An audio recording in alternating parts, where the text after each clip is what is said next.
Nous sommes à Bordeaux, à Territorialis, aux assises nationales du syndicat national des directeurs généraux des collectivités. Je suis en compagnie de Jean-René Moreau et de Laurent Bezosi. Bonjour à tous les deux. On a beaucoup de sujets à aborder aujourd'hui, évidemment, au cours de ces assises. J'avais plusieurs questions à vous poser. La première, que tout le monde se pose, évidemment. On va au-devant d'un hiver rigoureux, peut-être difficile pour les administrations, pour les collectivités.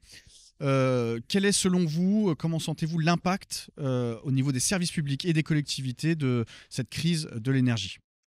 Alors, les collectivités territoriales sont aujourd'hui dirigées par des élus, des agents, des DGS en responsabilité. Donc, je pense que les services publics vont fonctionner, mais les collectivités vont souffrir de cette hausse fulgurante et très impressionnante du prix du marché du gros, d'électricité, de gaz, d'énergie de façon générale.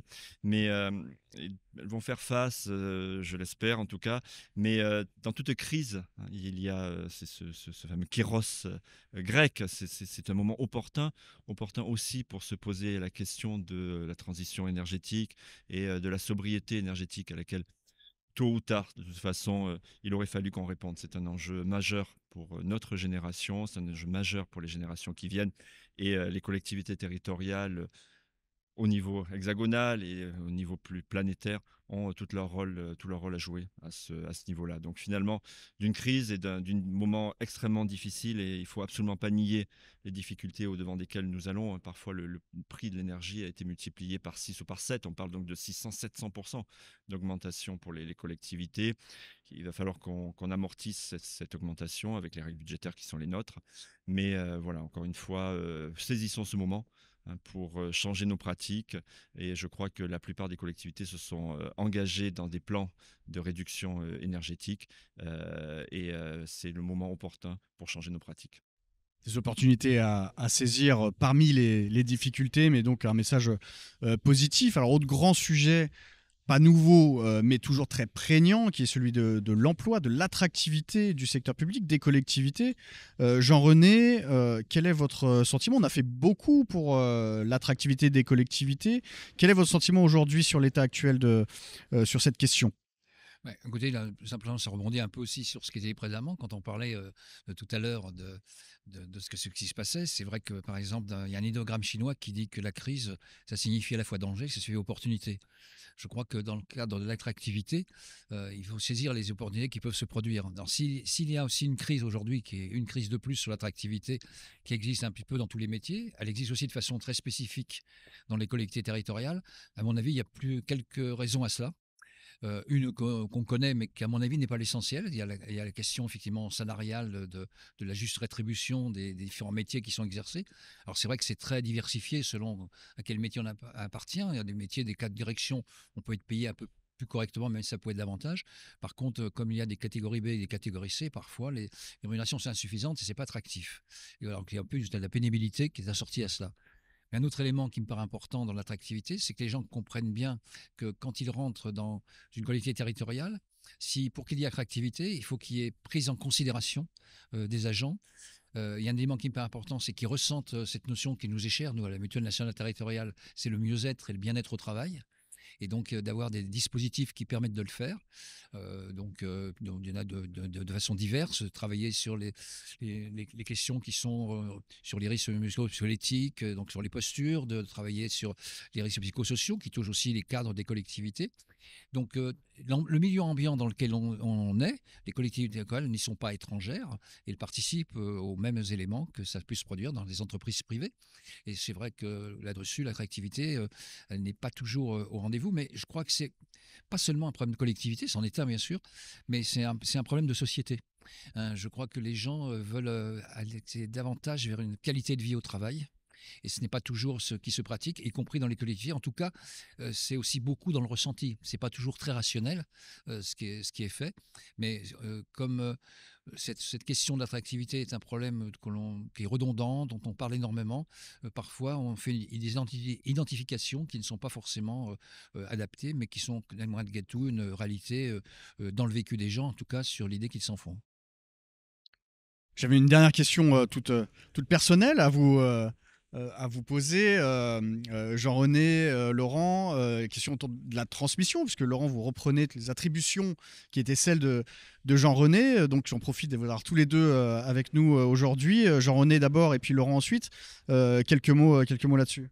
Bah, je crois que ce qui est important, c'est comme n'importe quelle organisation, quelle qu'elle soit, et il est important qu'il puisse y avoir une continuité. La continuité, ben, elle se fait en fait un petit peu comme ça pouvait se faire, si je peux me donner une image, une symbolique qui se passait autrefois dans la chevalerie. On adoubait les gens, on les tuilait, et on faisait en sorte qu'ils puissent assurer cette continuité. Je crois que dans la MNT, moi, quand Laurent a pu se présenter, il m'a semblé tout naturel, nous le connaissons en plus, il avait toutes les qualités pour ça, certainement meilleur que moi, pour pouvoir arriver à faire cette représentation importante sur le travail de l'influence, des relations institutionnelles, de l'international. Et puis aussi sur l'Observatoire. Moi, j'ai gardé pour l'instant la présidence de l'Observatoire territorial, mais Laurent en est le vice-président et à la suite, il prendra la continuité et le développement de cet observatoire, qui est un élément important, parce que c'est l'étude et la recherche sur les collectivités, sur les questions de management, de ressources humaines. Je l'évoquais tout à l'heure, la qualité de vie au travail, le mieux-être au travail. Et je crois que tout ça est important pour les collectivités et que le rôle peut que joue la MNT dans le cadre territorial auprès des différents décideurs, et notamment les directeurs généraux, parce qu'on est ici aujourd'hui à Territorialis, ça me paraissait important que cette continuité puisse s'opérer. Et donc, c'est vrai que l'un et l'autre, eh bien, on essaye de montrer l'exemple pour faire en sorte que ça puisse se produire dans tous les secteurs d'activité.